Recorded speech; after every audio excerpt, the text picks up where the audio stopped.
বাড়ি যাই তাছাড়া কি করেন? হ্যাঁ তো বাড়ি যাই। বাড়ি যাই আচ্ছা। কি করেন রে? হ্যাঁ তো আসো আসো আসো এখন তো আর না দেরি করে যাই। বসে একটু বসে একটু আসো নাই গু নাই আসো বসো তো বসো। তোমার শালি ডালি আছে? মোর বন্ধু আছে তো, মোর বন্ধু বিয়া দেন। মোর বন্ধু আছে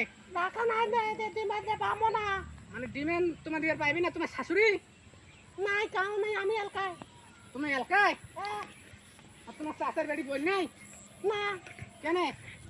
বসো তো বসি আল্লাহ করে বসো বসো বসো তো বইতো বসি আল্লাহ করে বসি আল্লাহ। বন্ধু মোর মোবাইলটা এমবি টেমবি নাই কোনো দেখতেই পাচ্ছ না। এমবি ঢুকাবো। ও বন্ধু শুনতে দেন। বন্ধু আসসালামু আলাইকুম। ওয়ালাইকুম আসসালাম, কেমন আছেন? আসি তো ভালো। খাওয়া দাওয়া হয়েছে? ইনি কে? আমার স্ত্রী। স্ত্রী? নতুন বিয়ে করছি তো এই নতুন? 2-3 মাস আছে। 2-3 মাস? এটা কে? আসসালামু আলাইকুম। এটা কে? আমার আত্মীয়। তোমার আত্মীয় মানে ছিলাম না। আমার খালাতো ভাই। ও ছোট? ছোট আমার চেয়ে ছোট। এখন যাবেন কই? আর খালা বাসা? এখন আমাদের বাসায় যাবো। আমরা বাজার গেছিলাম তো বাসায় যাবো। তা কি করতেছো তোমরা? আর কি এখন ঘুরে এলাম। আমার বউ করছে যে হাঁটাতে একটু ঘুরি পার্কে টার্কে যাই, সেজন্য চলেও যা ঘুরি।